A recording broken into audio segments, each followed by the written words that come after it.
You ever think about your life and wonder like how you got here? For me, when I was a kid, I struggled. I had a learning disability. I dealt with dyslexia. I dealt with ADD. And on top of all of that, I had a very bad stutter. Literally, I stuttered from nervousness. And sometimes I still do today. I'm not going to lie to you.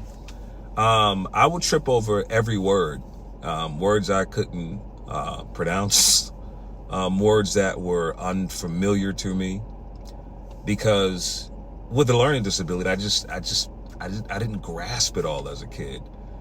And for some people, they think of it's everybody stutters, but for me, that wasn't a small obstacle. That was literally a wall I could not climb over.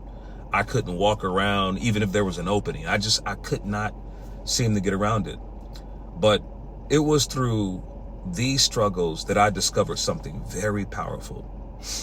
Two words that shaped the rest of my life. Y'all ready for this? Want to know what these two words are? I am. That's it. I am. So growing up in Chicago, it was a crime-infested neighborhood I grew up in, Inglewood. So my escape was listening to the radio. And there's a voice on there that it was a captivating, smooth voice. He spoke with clarity and power. It just drew me in. This is Earl Boston on 102.7 BMX. I think it was 1340 though, WBMX, or 1390. I can't remember, but it was WBMX and it was Earl Boston. That's all that mattered. But in my mind, I thought that I am going to be like that. I am going to be like Earl Boston. So I spent hours listening, studying every inflection, studying every word, studying every pause. Literally, I had a notebook writing everything Earl Boston said, word for word. Radio and Earl Boston, that became my escape, and that became my goal. I wanted to be like him. I wanted to have the perfect voice that cut through all the noise like Earl Boston. So this for me, this wasn't a dream. I said to myself, I am going to make this happen. So I put in the work, word by word, lesson by lesson. Earl Boston was my Ivy League university, literally. And back then, no one would have thought this stuttering kid could be the voice of anything, right? But I put in the work because I believed in the power of I am.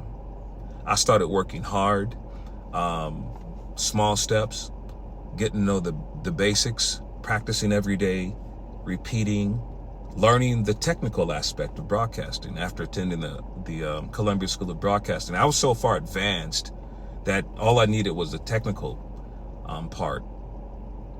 And that would just set me up for everything after that, because I wanted to be the very best version of myself. I knew I could, but I had to do the work. And I knew that I had a long road ahead of me. So, but I was ready to climb. I was ready to go from the bottom, man, to the top. That was my goal. I trusted in those two words. I am going to get there. I am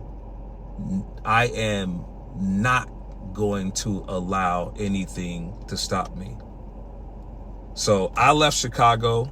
I was a teenager, 18, 19, in the early 80s. I moved from city to city: Macon, Georgia; Charleston, South Carolina; Norfolk, Virginia; Dallas, Texas; Miami. If I forgot something, blame it on my heart and not blame my head, not my heart. But I was building experience in these smaller markets. I want to get back in Chicago and work on this station, because they wouldn't let a kid work there, right? So finally, I got that call to come back home to work in Chicago. The biggest station at the time was WGCI. And I wanted to work at WBMX, but by this time they were phasing, going from WBMX to V103, and I didn't like that. It was older music. I was still a kid. So WGCI was the #1 radio station. I was there for 4 years the first time around. I had #1 ratings. And over time, my skills really started to grow. And soon enough, I was sought after by radio stations, major radio stations around the country, in LA, Boston, DC, formats from urban to rock to talk to pop, you name it. We used to call it Churban back then because it's like CHR, Contemporary Hit Radio, meets Urban, so we called it Churban. And it was, for me, I didn't care about format. It was for me about being a great personality, period. That's all I was really concerned about. I said to myself, I am going to do this. And it happened for me.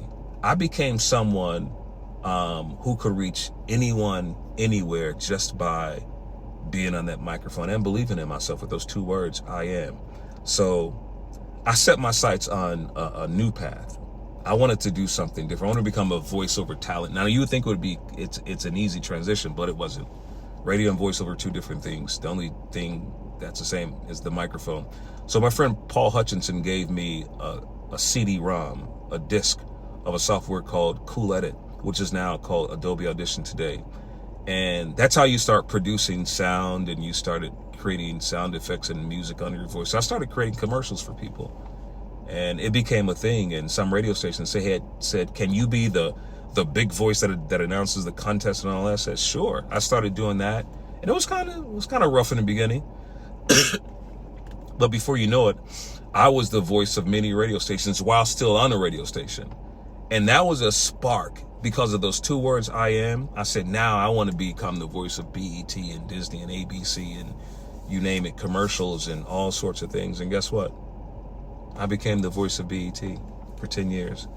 I did work on Disney and ABC, ESPN. I'm a voice there now. I mean, it was a full circle moment for me. And then I hosted a nationally syndicated radio show. And remember WBMX I listened to every day? Well, guess what? I'm the host of the Midday Show today from 10 till 2, Monday through Friday on WBMX, which is now 104.3. And even make it even sweeter, I'm also the voice of their sports station, 670 The Score, which is also WBMX HD, and I think it's like HD2. It all confuses me. That's a full circle moment because of the 2 words, I am. And as I continued, I realized something. These words, I am, weren't just a goal for me. They were literally a mindset. It was a promise. It was a way of life. So that's why now I teach something called the Rick Party Method. And it's about using your voice. It's about finding your power. It's about believing in yourself. Because voiceover isn't just about the technical skills. It's about the mindset. Like, you got to believe in yourself. Like, if you claim I am, like, you're already halfway there. In anything that you do in life, really, you just have to do the work, and you gotta bring it to life.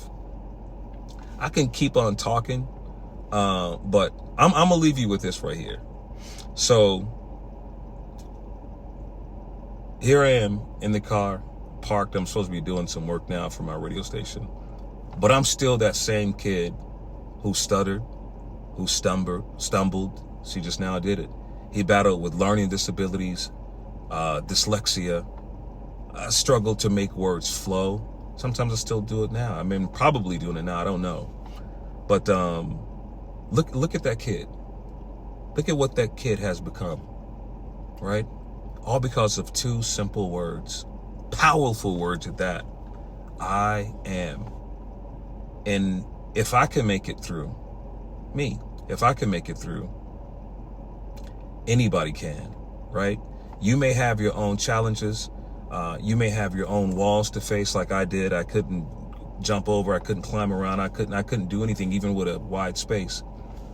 But why shouldn't you reach your dreams? Whatever it is you want to do. Like, you deserve as much as anyone else. But you got to remember, I am, it's not something that you just say. It's something that you literally believe, right? It's something you live. So I want you to write those words, I am, and I want you to claim it. I want you to believe it, and I want you to put in the work to make it happen for you. Make it real, because if I am here today, there's no reason why you can't be too.